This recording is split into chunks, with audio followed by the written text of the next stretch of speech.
Grabe ang traffic. It's a Friday! Yahoo! Grabe, sobra. Ganito ang senaryo sa EDSA tuwing Biyernes. Yan, Biyernes tayo guys. So, kaway-kaway sa mga natatraffic dyan. Ayan ang madalas, ano. Usually, lalo ngayon, long weekend kasi, next week eh. Maraming mag-uuwian. Kaya, yon, enjoy nyo lang yung traffic. Huwag kayong mainit sa ulo ha. Huwag kayong ilagay nyo na lang sa, pwede mo kayo mag-radyo, ganon. Relax lang. Huwag mainit ang ulo. Dahil lahat tayo gumagamit tayo ng pampublikong kalsada. So, we hoping guys na maging mahinahon kayo sa lahat ng oras. Kahit gaano ka-traffic yan, makakatagos tayo dyan. Huwag kayong magmamadali gaano. Chill lang nga. Hindi, ganito talagang pagka-traffic talaga ng Biyernes, grabe, sobra. Ibiruin mo ba naman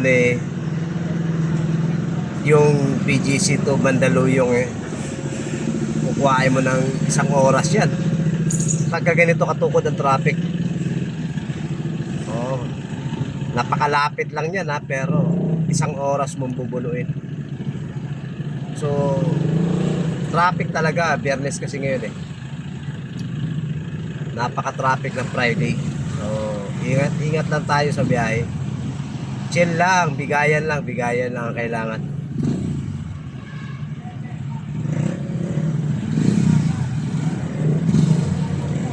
Lagi tayong magbigay sa kapwa. Kahit ano ang traffic niyan, makakauwi rin tayo ng maayos sa bahay. Kaya wag masyadong huwag nating obligahin yung ating sarili.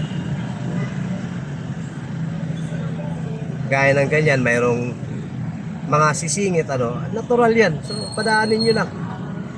Ayan, mga nakamotor, yan. Yun naman, makasingit niya mga yun. Talagang yan, todo kung makasingit. Sige lang. Pabayaan yung makadaan sila. Dahil nga tayo lahat gumagamit ng pampublikong kalsada. Magpasalamat tayo sa Diyos at weekend na naman. Yahoo! Thank you Lord, it's a weekend.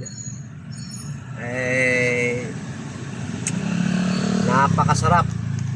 Walang pasok ng karamihan bukas. Walang karamihan na nasa out of town na ngayon. Maagang bakasyon. Ingat po tayo lahat sa ating mga biyahe. Kahit gaano yung katindi ng traffic, makakauwi tayo. Guys, yun lang mag-ingat po tayo, laging magbaon ng pasensya. Baon ng pasensya lang. Unang-una dyan magbaon na rin kayo ng mga tinapay kung gusto nyo, at saka yung tubig, huwag nyo wawalain yan sa biyahe. Tubig, tinapay, yan. Pag kayo na traffic man dyan ng mga 4 na oras, 3 oras na traffic, at least meron kayong kakainin or pangsamantala, panglipas gutom lamang. Iyan ang ating videos for today. Maraming salamat dahil weekend na naman guys, yun ang ating pinapasalamatan palagi sa loob ng 1 linggo at nakaraos na naman tayo. Nga pala, ipagdasal natin ang ibang bansa na nasa gera sila or meron silang war, particular itong Israel at bansang Hamas. Ipagdasal po natin sila na maging mahupa at mapayapa na ang bansang yung dalawang bansa at pati po yung Russia at Ukraine. Pare-parehas po tayo na anak ng Diyos, so give love, respect, yun ang importante para sa atin. Wala namang gulo kung magkakaintindihan lang, magkakaunawaan, ibigay ang pag-ibig at pag-uunawa sa bawat isa. Dahil pag ang pag-ibig ang pumapagitna, maniwala ka sa hindi na andyan dyan yung peaceful of life. Yun. Dahil kawawa naman yung mga nadadamay, lalo na mga kabataan. Napakasarap ng buhay habang tayo ay nasa mundo. Regalo ito ng Diyos sa atin. So panatilihin natin na kalmado ang bawat oras ng ating buhay. Magbigayan lang.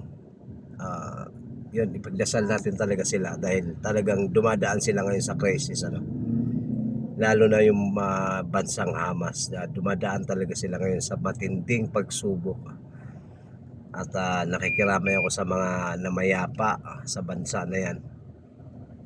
Talagang pag pinapanood ko yung video, naiiyak ako. Sa totoo lang na mahina ang loob ko sa mga ganyan dahil nga biruin mo ba naman yung mga bata mga musmos na nadadamay sila sa gera. Ganun pa man guys, ipagdasal natin sila. Walang imposible sa Panginoon. Si Lord ang nakakaalam ng lahat. Alam niya yan. Alam niya yan kung ano yung ating bukas para sa ating buhay. So, thank you for the day. Maraming salamat sa nagtiwala at nanood sa aking video. Sa kabila ng lahat ng pagsubok sa buhay, huwag po tayo mawawala ng pag-asa. Lagi po natin tandaan na life is like a wheel. Hindi man tayo nabiyayaan ngayon, malay mo bukas at magkakaroon ka rin. Basta magpasalamat tayo kung ano yung mga natatanggap natin biyaya, maliit man na bagay o malaki, pasasalamatan natin yan kay Jesus. Nag-iingat kayo palagi guys sa inyong mga biyahe, saan man kayo naroroon. Thank you, good night.